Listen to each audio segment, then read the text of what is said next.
Hello, and welcome to Property Matters. 40 minutes of lively chat and debate around all matters property, designed to be of interest to people with an interest in property. Property Matters, of course, is sponsored by Fairview International and also Town and Country Property Auctions London. It's been a busy week in the news for property this week, and as always, we'd welcome your views on our discussion topics this week. You can get in touch via the comments below this video broadcast today, or of course via our email address, propertymatterstv@gmail.com. And joining us, as always, our property expert, our resident property expert, Joe Joshi. Good morning. How is lockdown treating you today? Good morning, Paul. Yeah, well, icy start this morning. Lockdown is okay. Fortunately for the property world, he allowed us to carry on with the world, with properties and so forth, and buying and letting and selling. So, plenty to chat about. And with lockdown, it's unfortunate where we are. I don't think anybody could have predicted. We thought we'd actually put it all behind in 2020, Paul, but I think there's a bit of an overspill. Yes, we saw that phrase today, wasn't it? Virus versus vaccine, infection versus injection, which I thought was quite an interesting one. But it is fascinating, isn't it? Because the property industry is open for business, but the back end of the processing of all of the transactional part of it is still very much locked down. So you get to the point where you do your local searches and everyone's working from home. They can't cope with the capacity. It does seem rather strange that it's all being funneled in at the one end, but there's a bottleneck at the other, isn't there? You sound like some of my clients now, having a good whinge and a moan about why it's all going pear-shaped, as you would say. But the reality is that, yes, very fortunate that in the lockdown, the property industry, the estate agency, auction industry, or anything that's related, lettings, etc., is open for business. Yes, the problem is that whilst in the funnel we're obviously having to put things through into the system, at the other end there is a total bottleneck, and mostly that's been created, Paul, with the stamp duty challenge that we've had for the end of March. And interesting with lockdown happening, we're all obviously hoping and praying that Rishi wakes up one morning and says, you know what, I think I've got to give these guys a little bit more time. It's not their fault. The lockdown's happened. And I think there'll be a big cheer from pretty much everybody in the back end of that system, from searches to lawyers, conveyancers, and everybody else who can actually have a bit of a breather, because they're all under a tremendous amount of pressure to get these deals through. They reckon as many as a third of the deals currently in the system won't make it unless there is an extension. So is it a case of, it's not a question of whether it's going to be extended, but when it's going to be extended, do you think? I think definitely it's just a case of when. I think, to be honest with you, in my mind, it's kind of always been in the back. It's just that I think what he's been trying to do is probably not fuel it any more than it already is, and therefore probably not sharing his thoughts. But in the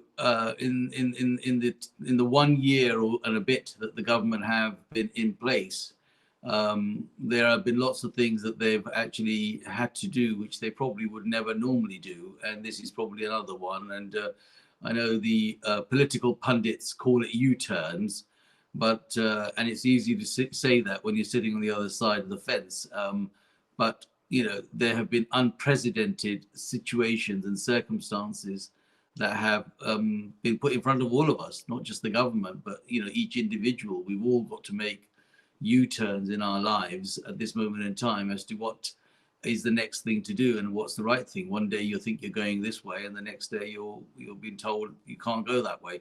A bit like those arrows in the supermarkets, Paul. You can't work out which way to go and where the 2 meters is, and you still bump into somebody and they still say, "I'm sorry, sorry, do we go around the wrong way?" So I think there are U-turns in every possible conceivable way that one could think about. So Rishi is probably wondering how he's going to actually justify this little U-turn he may have to do in the next few weeks, I would think. It's amazing how people can go shopping and they can look at the all the nutritional information in great detail on the packets, but they can't follow great big arrows going around the floor on the supermarkets. Yeah, I find that just this crazy, and nobody wants to see those arrows, and not even just in the supermarket, but pretty much anywhere you can think. But I just use the supermarket because I was there a couple of days ago, and I just, I don't even look at the floor really, and you wander around because you're looking for the things, and as you go around, you think, hang on a minute, I'm supposed to, and then I couldn't get out. I was in Wicks the other day, and I couldn't get out because they've created this whole one-way system, and it only reminded me of the days that I hated going to IKEA. Because they are definitely the way they trap you, don't they? They sort of, you go in one side, you can't get out until you've gone through every department. So I think IKEA must have been way ahead of the way to trap the customer, and that's where we are with COVID. They're just telling you got to go this way, and you just got to find your way out. It's amazing. So do you think we'll be talking next Sunday about the extension of the stamp duty deadline, or will it be watch this space? Is all I'm going to say. Watch this space. That's a beautiful sitting on the fence there from Joe. Okay, let's take a look at yes. This is the big story of the week, Joe, where the government has issued proposals for the reform of the leasehold system. I hadn't. It's kind of obvious, but I hadn't fully appreciated, Joe, that this is a system that goes back to medieval times. It's 1,000 years old. And you'd think that it would have been up for review before all of this.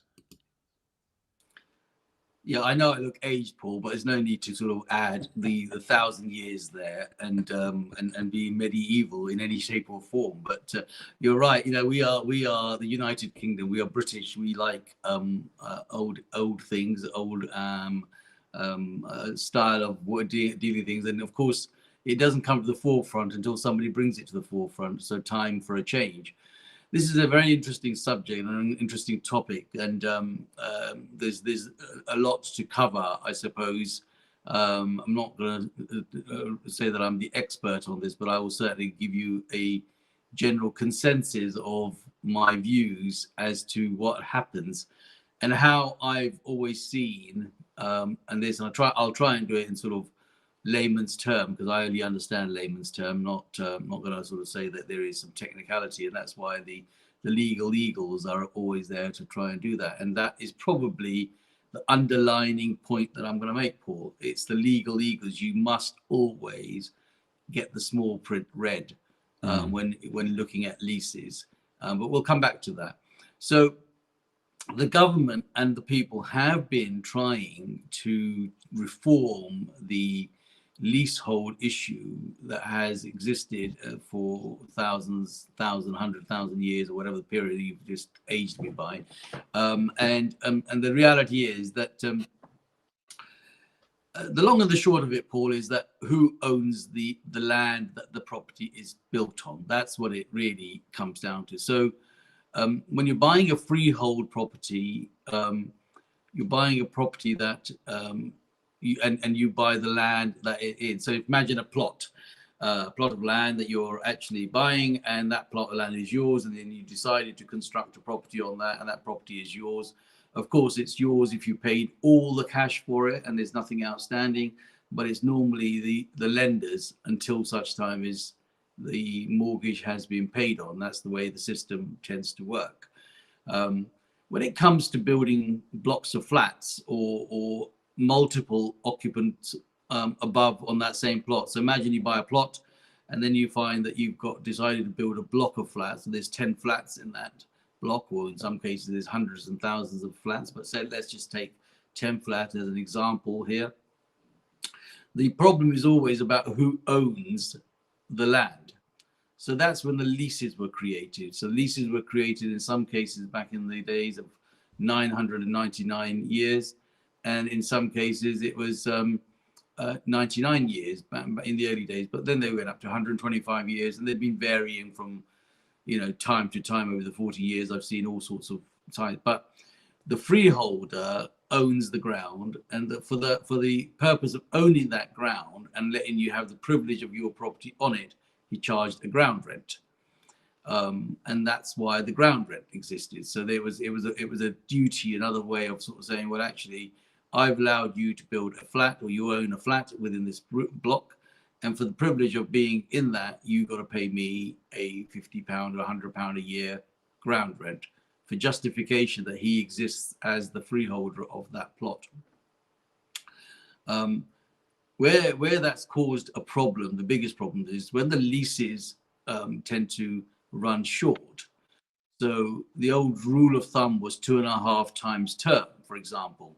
The term is 25 years. I mean, obviously that's changed now, and some are 30 years, but back in the days, it was 25 years of mortgage, and you would be able to have a mortgage, you could mortgage a property that was 2.5 times, up to 2.5 times the term. So in other words, it was like 50 years plus another half, sort of that 65 years worth of lease you could still mortgage. Anything below 2.5 times that term became a challenge to get lenders to lend money on to mortgage. So when you had a 99-year lease, then what happened was you had from 99 to 65, you were okay. But as soon as it started to dip below 65 years, that's when the freeholder, the guy who owns the land, or the company that owns the land that you pay a ground rent to, starts to rub his hands together and think, well, now the clock is ticking. It's a matter of time when somebody wants to buy this property again, and they are not going to be able to get a mortgage company to lend them money. That then meant that they could actually go to the leaseholder and say, I'm happy to extend your lease to another 99 years, but here is a premium that you're going to have to pay. And that premium will be based on the terms and the times that is left on the year. So all of a sudden you could be paying another 10, 15, 20, 25, 30,000 pounds, depending on whatever terms you agree with your freeholder to extend your lease. That became a real pain because the person that's in it is now sort of losing value on the property and having to find money to extend it, and the buyer can't buy. And that's why this whole reform started to come into shape. And it causes a lot of problems for people that have. So sometimes within our auctions, we might find properties that have come on the market that have got a lesser term left on their lease. And the reason why they are to the market is simply because the new buyers can't buy because they can't get a mortgage, and the seller can't sell because he just doesn't have the money to, extend the lease. So never the twain shall meet as far as that's concerned. And that's part of the issue of this long-term extension and being part of the thing. Now, going forward, fast tracking forward a little bit, what people have been trying to do, or where builders and developers are doing, some cases are really good where they sell you the share of the freehold. So basically, if you've got 10 properties in your block, you may own a tenth of that. And each time you sell the share of the freehold with it. That means that at the end of the 65 or 70 years, you can almost renew it yourself as a collective. And you could always say to each other, right, we just now do another 99 or 100-year lease. So that was one way of dealing with it. But obviously there are bigger blocks in bigger towns that have caused bigger problems, because the developers were now beginning to sort of charge a lot of money on big developments, which is why this has been put into government. I think it is time for it to be reformed, and I think it is time I'm not really quite sure that they've got it completely the way it should be, but going forward, I mean, it's going to be a job dealing with the ones going back, but going forward, new developments, a lot of them are considering just selling a share of the freehold, or putting the freehold into a company and dealing with it in a different way, because they're not going to be able to charge the ground rent anymore. So what's the point? Yeah, exactly. What's interesting is there's a million homes that are affected by this, that have been sold under leasehold, to date, and so basically what they're looking to do is to do it in two parts, and that Yeah. is obviously the ground rent, as you rightly say, on new builds being abolished, leases being offered up of 990 years as opposed to 90, and then the second section, of course, is talking about what you've been referring to there, which is common hold, which is owning a share of the freehold. But the critics are saying that there isn't enough detail in the proposals. It's all a bit woolly. And they're talking about having a calculator so you can go online and check what it would cost to get your lease renewed to 990 years, for example. But apart from that, the critics are saying there isn't a lot of detail. But I suppose really what the positive in it is really, Joe, that it's an intention to move to a fairer system, isn't it? Yeah, I mean, as I said right at the beginning, the devil's in the detail always. You check your lease, make sure you've got it, absolutely right. And don't forget, it's always a matter of opinion. This leasehold and this conveyancing business is what one lawyer thinks is the right way and the other one thinks it's the wrong way. It's just a matter of opinion getting it correct. But yes, it's good to see that they are making positive inroads to making those changes, definitely. And the common hold, as such, is a European way of dealing with it. It's probably not dissimilar to what I just said earlier on, where somebody gets a company and gets a share of the freehold. I guess we understand that a little bit better than perhaps we may understand the common hold. And if you put the common hold into a situation, there's always going to be some other legal loop that's going to cover it. But I mean, if a developer sells a property which is 10, 12, 20, whatever those are, and it creates a limited company and just provides a share apportionate to the number of properties in there to the owner, they've moved on. They're not going to get the ground rent going anymore, so they may as well just create a company and sell the sharehold. Actually, that puts a great value on the property as far as I'm concerned, because if you now know going forward you are living in a block, or you purchased a property that has been given, you own the shareholder of that block, then you're on a good way to making sure that the continuation of the growth and the value of your property is not going to be hindered in any shape or form going forward. It's not in 65 years or 60 years time you can't turn around, or should I say 30 years time, you can't say, oh well, I've only got 60 years left on this and now I've got to find £30,000 to increase it. That won't happen. So that £30,000 almost is an increase in the value of the property on its own, let alone the saleability for everyone that wants to buy it, be it an investor or a first-time buyer. And I actually probably feel, for all really, not just first-time buyers and investors. Investors buy with good intention, thinking that they've got a longevity on these things. And first-time buyers struggle to get the mortgage. So I think it's a good thing. I think it's good news for properties that are held on lease. A couple of interesting terms came out of researching all of that this week, and one of those is the phrase marriage value. Another one is event fees. Do you want to just talk around that for a little bit?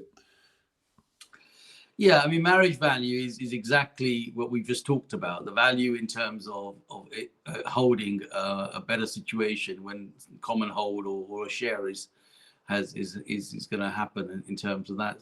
But when you look at this other point that you said with regards to fees, extra fees, now that relates fundamentally to properties that were bought by, there's a scheme that went out in the last 20, 30 years where when you couldn't get a development or a planning permission, normally, in other words, ordinary, selling properties, what used to happen is that the council may say, or your local authority may say, well, actually, we'll consider a scheme here where, over 55s can buy this because they may not need as many cars, for argument's sake, or they may not need the space or the amenity space. There's reasons why, people would turn around and sort of agree those things.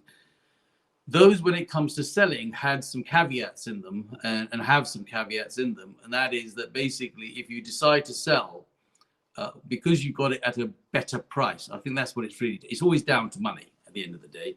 And the reality of it is that when you buy a property that is, bought for 55 years over, and you decided that you want to either resell it because you don't need it anymore, or unfortunately, in some cases where I've had to handle those, it's been under a probate situation where the person that had it have passed away, the family now own it, and they now are looking to sell it. Well, then there are, in the small print, some fees that are involved in there by the original people that sold it, and said that they would probably want anything from 1% up to perhaps, as you pointed out earlier on, 30% of the sale price, which is quite ludicrous, really. And that then sort of perturbs people from selling, or they can't sell it, and subsequently have to take a view on that. And that is the problem with these extra fees that get involved, and that's where that really applies. It applies mostly into that specific type. Now, there are people that have had properties that they buy with life tenancies, etc., and there may be the same scenarios there, but I don't think they're as effective as these sort of planning new developments that happened, where planners were given planning by to over 55, for argument's sake, in this restricted properties, and that's where those fees really apply, Paul. Yes, I mean that's clearly a change for good, particularly with regards to event fees, which was a new one on me, I've got to be honest. Let's take a look at a very interesting piece of work by Paul Smith. He's talking about are we heading into the roaring 20s, which is kind of like the idea of the roaring 20s. I don't know about you, but he's made some predictions for 2021. We've been talking about predictions for several weeks, but he's bringing out a few interesting points. So the first one, Joe, which is hardly contentious, which is the fact that he thinks there will be a stamp duty extension. And he says that he thinks it'll be a good year of growth, although he notes that the Halifax predicting a 2 to 5% fall in prices this year. It's interesting that we've had that sort of polarization, isn't it, over growth this year. We've had lots of people saying, yes, it's going to be a good year, but there are one or two saying really won't be that good. I just wonder whether they're all studying the same data, Joe, that they come up with such opposing views. Like I said to you earlier on, it's all about the U-turns, and it's all about making sure that we're going in the right direction. And half of us are a little bit confused as to which way the right way it's going to be. But I tend to stick to my views in terms of where I think it would go. And I think, and have always done, going back in the time that I've been in the business, it's kind of only gone one way. Sometimes it kind of has a stationary period where things like the current system, Brexit, pandemic, change of governments in other worlds, other parts of the countries, other countries throughout the world. All of those things start to make a difference, and people, reflect as to what they want to do. And so with that in mind, yes, I think that there was a surprise growth, obviously, last year, but I think that growth was done on the basis that we all had a mindset change. We started to think about our lives and what we were going to do and why we were going to do that.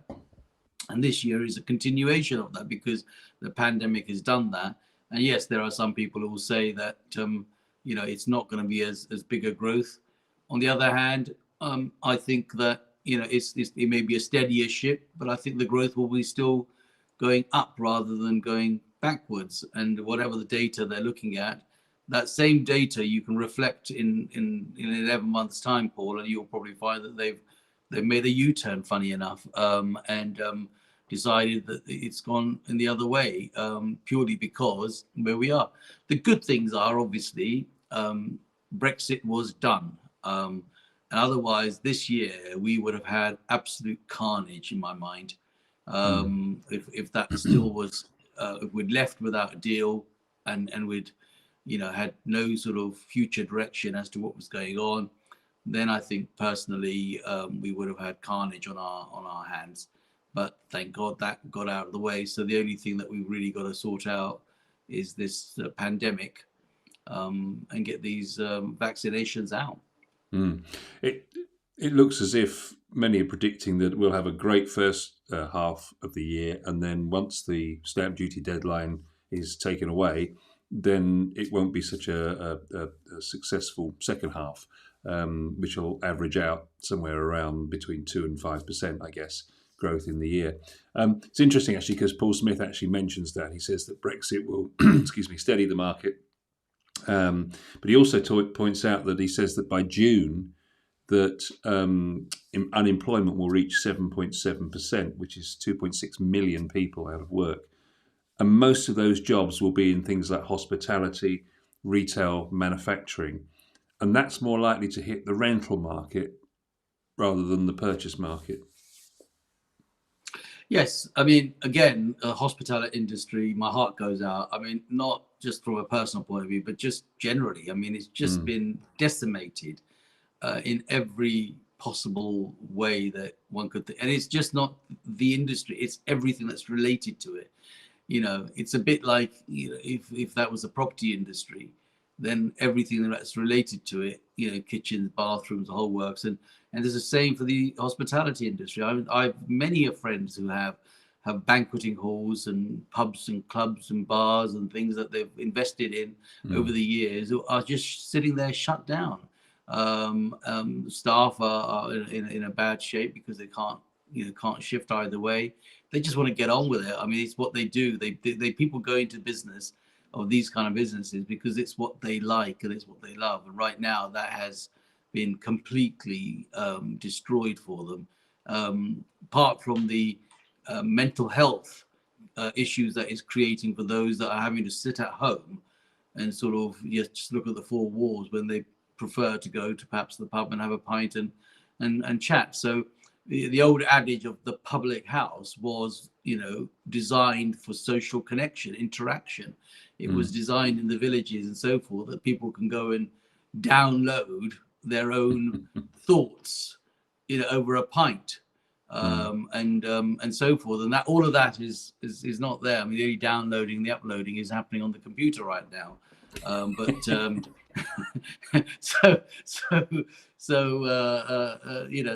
That has always created a problem. But yes, the hospitality industry is suffering. Yes, that means that the rental market is going to suffer because obviously people move. They move with their job. Somebody might be, a waiter, waitress, bartender, whatever. They might take a job over here now, or a manager, and then they might be running a hotel somewhere else, and et cetera, et cetera. So it's a fluid industry.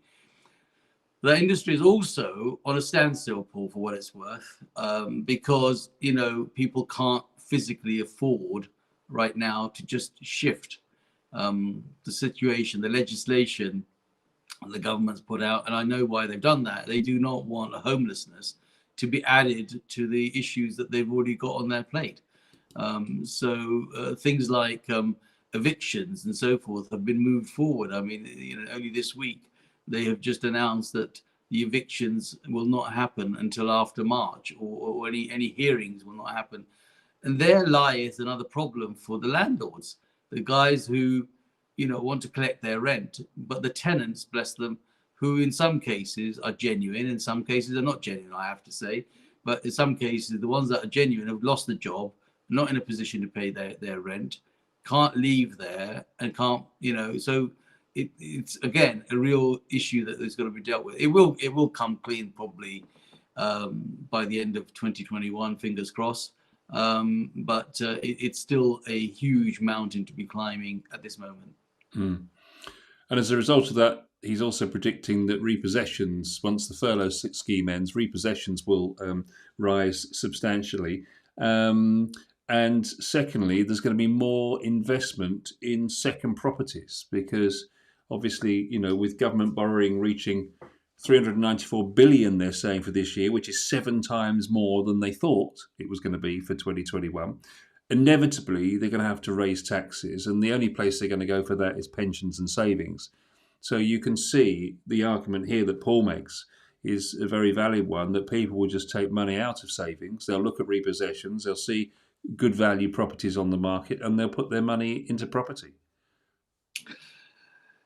It's something that I've talked about a number of times myself. I appreciate where Paul's coming from, but I've always said that, there's a group at a certain time of life that don't want to be in property, but circumstances like this actually does nothing else for them. They can't do it. I mean, if they're going to get taxed on their savings and their pensions, then they may as well take that money out and whack it into a property that at least gives them a hope to getting some return on their investment. It may not be a return on their investment through the rental market, but they hope that they get a return on their investment through its capital growth. In terms of the value, it might go up. And obviously supply and demand is a dictator of prices. If the demand is high and the supply is limited, naturally the prices are going to go up. And the reason why the supply becomes limited, because people that may not actually want to be in that position end up being that. And that happened the last 10 years when I think it was George Osborne who actually turned around and said, you can actually go and have your take your pension out. And the minute they did, at the age of, I think, 50 plus or that, whatever it was at the time, they all piled in and bought loads of properties, loads of flats and things. And then he turned around and thought, oh, hang on a minute, I made a mistake there. I'll tell you what I'll do, I'll just start taxing them, and I'll put another VAT, another stamp duty, or double stamp duty on people. And so, it's just robbing Paul to pay Peter time and time again. And there isn't another solution. And I've often said, and I will continue to say, that the government really needs to come up with a solution that allows them this to steady. But part of me says, I think it works for them. That's why they don't do it, because as far as they're concerned, they know that they got, this tool in their hand, which is called property and finance, and the wish of people wanting to buy and invest. And that's what they do. They use that all the time, every time, to try and make sure that if it doesn't work this way today, it'll work the other way tomorrow. So that's how it works. And there's been calls this week, Joe, hasn't there, for CGT to be raised by Rishi Sunak to 28% as opposed to 20%, or even a suggestion that it should run in line with income tax, so up to as high as 45%. So again, I mean, we've been hearing about that rumour for quite some time, so that inevitably means it's going to happen at some point. And it does. I can sympathise with the situation they're in. They've got to get it from somewhere. They've got to pay back 7 times more money than they expected to pay back. So it's going to have to come from somewhere, and inevitably it's going to be us that have to pay for it.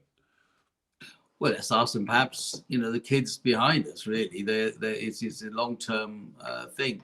And therefore, every person will try and protect the best they can. Each time, each successive government, for each budget, finds and shuts a door and opens another one. There's always a loophole somewhere that somebody will find and say, well, actually, if we can't do it this way, we'll do it that way. And so I think that it's inevitable that these tax rises will probably come in somehow. They've got to be paid for in a different way. And from the layman's point of view, it creates we don't see the distant problem, really. What we see is the current problem. And I've always said, do and handle the things that we can manage. You and I and a lot of people can't deal and get in the head of Rishi Sunak. We can predict it as long as we like. But what we can do is the things that we can affect, the things that matter to us. And if you're looking to invest, then talk to us and we'll help you invest. If you're looking to sell, talk to us, we'll help you sell. And if you want the guidance in terms of how you structure your way forward, that's also equally important. There's a lot of things that are now being highlighted, Paul, and recently I've come across where, this 2020, 2021 brought the pandemic. People have lost lives, lost loved ones, families. They've got things on their plate that they just didn't predict that was going to happen. And all of a sudden, you're chucked into this new turmoil of how do I deal with this? And when you look at that, some people may have actually had a good direction and thought, I've got a plan, I'm going to do it. But 99.9% of the people don't think we're going to die, don't believe we're going anywhere, don't have a plan, have no succession plan, have no structure put in, no wills put into place. None of those things are there. And then all of a sudden, that's when our good friend, the tax man, comes along and says, well, you thought you were clever, but you're not that clever now. Because people have passed away, people have lost their loved ones, and then they're left to sort out their bit. So he will collect. I always said there's two people that will always collect no matter what happens. It's the bank manager and the tax man. No matter where you go, they will come and knock on the door and say, where's my money? And it's just, you can plan, you can have those structures put in place. And they are evolving structures. I can't say to you that they are structures made for life, but they are evolving structures, and you need to be able to manage those as constantly as you can. Interestingly, Paul notes about studio apartments and one-bedroom flats, which of course have become so popular, and they're springing up in groups all over the country, and particularly outer areas of urban cities, for example. But 53% of ABC Ones are now working from home, which was a stat that astounded me when I read that this week. And of course, what those people are now looking for is not a studio or a one-bedroom. They're now looking for a two-bedroom where one of the bedrooms can be their office, or they've got looking for a property with office potential. And suggests that there's going to be a complete change in the market, and there might well be a lot of these studio one-bedroom places, particularly in urban areas, that are going to remain empty. I think it's a good stat, and not surprising how that stat has come forward, especially in 2020, and probably highlighted more because people can work from home, and people have started to restructure. We've covered that on a number of our programs now already. I don't really think that the studio world will go away because it's a stepping stone for first-time buyers. It is a shame that some of those studios, so-called studios, are actually not really as studios, and that's because when the office conversion market to residential came in, some developers actually just made it, because it was a number, it was a box, and it meant that they didn't have planning regulations to be able to say it has to be a minimum size of X. Whereas if you go for planning, there is a law that says it's got to be a minimum size of X in order to do that. And so, yes, some things like that will do, but there's always a market for those. There's never not a market, and it's just the case of it may not be the top quality market, but there is a market for it.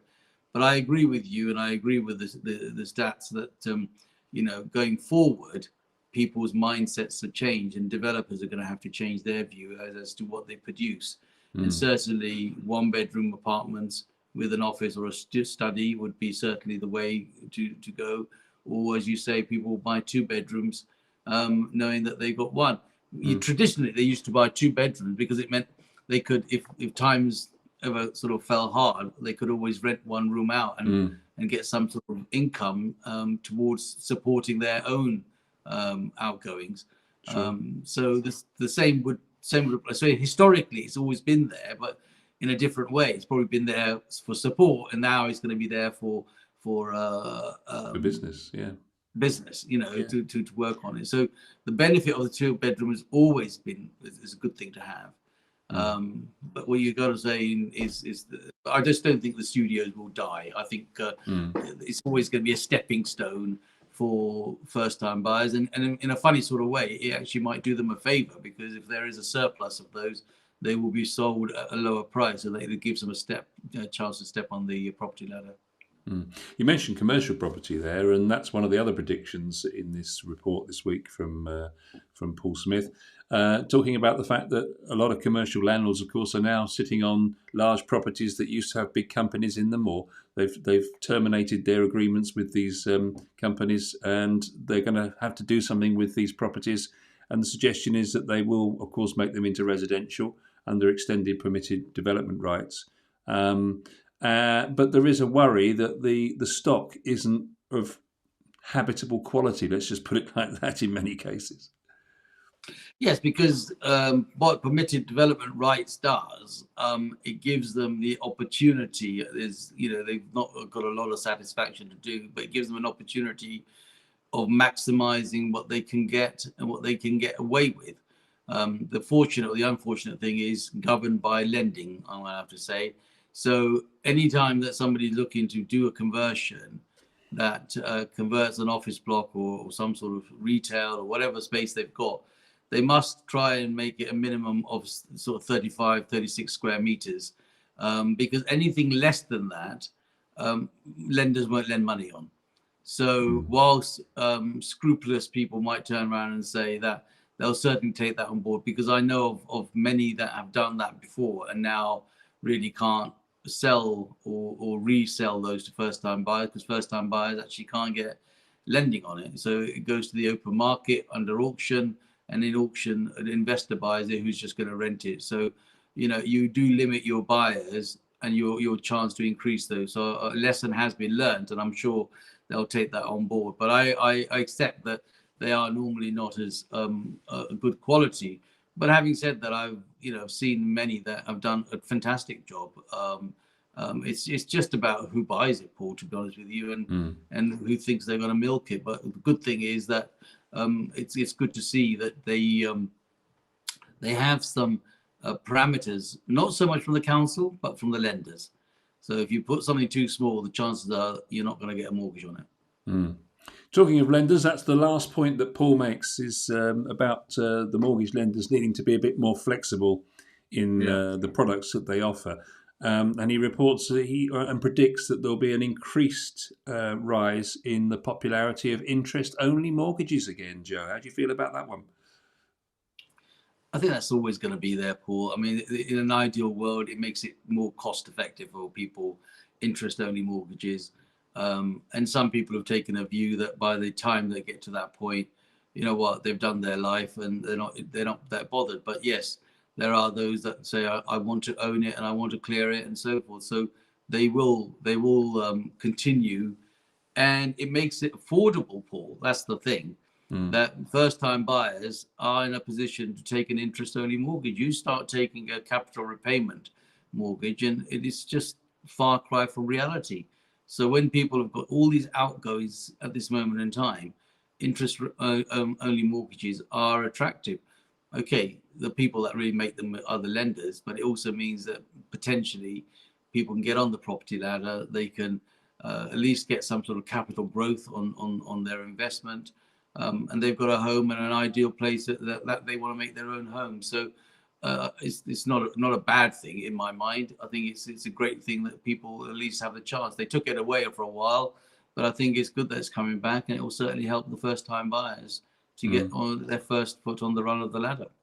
Do you think that might affect the rental market, because the idea of an interest-only mortgage, and then you just simply sell, and then you're back to square one, but as you say, you hope that the price will have appreciated somewhat, so you will have made some capital to increase your deposit for a second purchase. But interest only may well, particularly with interest rates being as low as they are now, could well be similar to the cost of renting.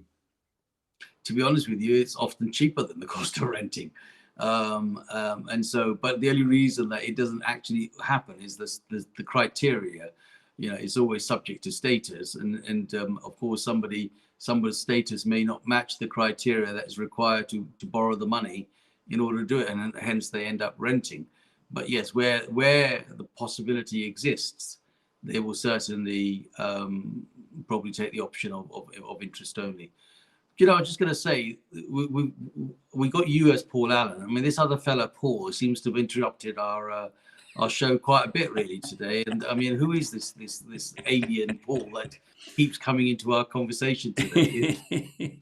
I just found it a very interesting report, I have to say, and it's taken up the large part of what we've been talking about today. And we are well over time today. But I just thought it was a very interesting set of predictions to discuss, and the other thing I have to say, well, I'm just about to say, I have got one more story, but we don't have time for it, and therefore we have had a week with no graphs. I'm ashamed to say. So, but I will save that one for next week, and I've got a fabulous graph for you, which we'll use as our first story next week, I promise. So, Lovely. Well, I hope that was of interest to everyone watching today. And Joe, thank you for your thoughts and opinions on things today. And please get in touch with us if you would like to give us anything that you would like us to discuss via our email, propertymatterstv@gmail.com, or of course, comment in our videos anytime you wish to do so and join in our conversation. Thank you very much for watching. Property Matters, of course, will be here next Sunday morning at 10 o'clock.